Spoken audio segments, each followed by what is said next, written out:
Chapter 16 is on the lymphatic system and the immune system.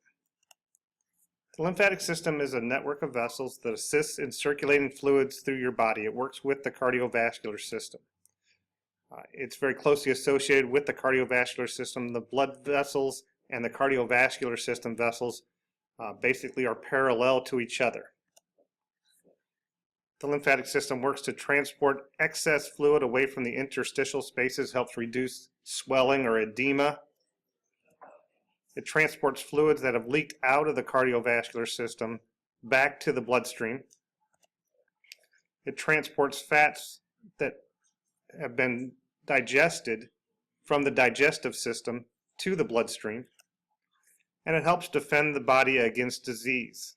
It works with the immune system and the white blood cells that we've already talked about in helping fight infection. We'll talk more about that later. The lymphatic pathways, as you can see in the diagram here, basically parallel the cardiovascular system pathways. And we don't have a pump, but we have the lymph nodes that help filter the lymph as it travels through the lymphatic system. So we'll start at the beginning with the lymphatic capillaries. This is where the fluid enters the lymphatic system. So lymphatic capillaries, like blood capillaries, are microscopic. They're very small. They're closed-ended tubes.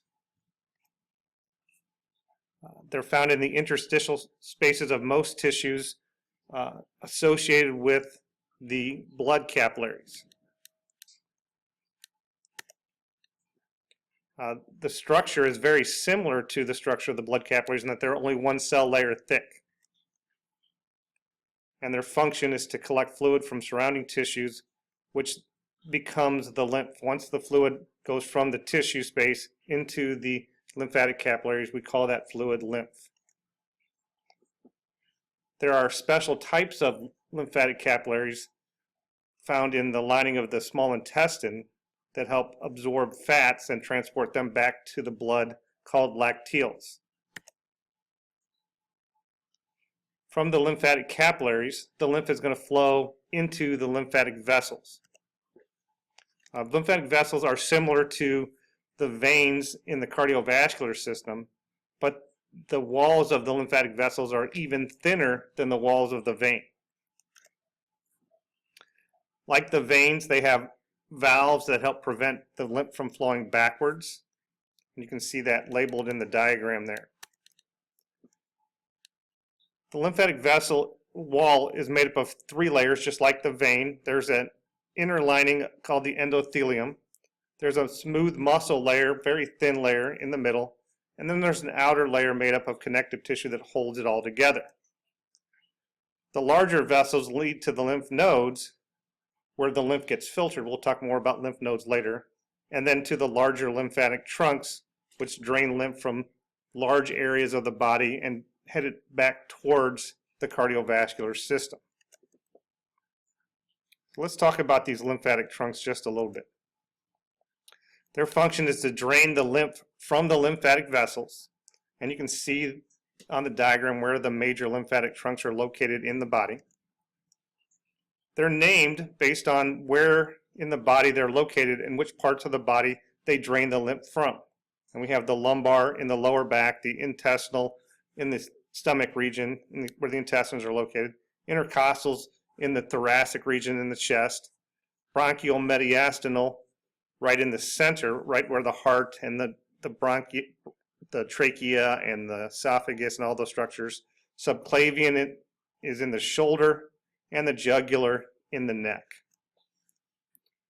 The lymphatic trunks are then going to drain into one of 2 lymphatic collecting ducts. So the collecting ducts are what carry the lymph back into the veins right before the blood enters the heart. And there's the right lymphatic duct, and it drains lymph from the upper right side of the body, and you can see that on the diagram. And then there's the thoracic duct that drains blood from the left side of the body and the lower right side of the body, basically below the diaphragm. And again, you can see that depicted on the picture there. So here's kind of a summary of the pathway that lymph takes. It enters through the lymphatic capillaries through these one-way valves. As the fluid pressure builds up, it opens the valves and the lymph flows in.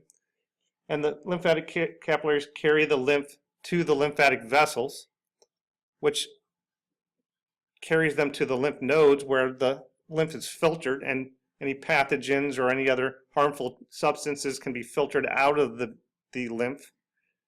Travels through some more lymphatic vessels to the lymphatic trunks, through the collecting duct, and finally into the subclavian vein, where that fluid is returned back into the blood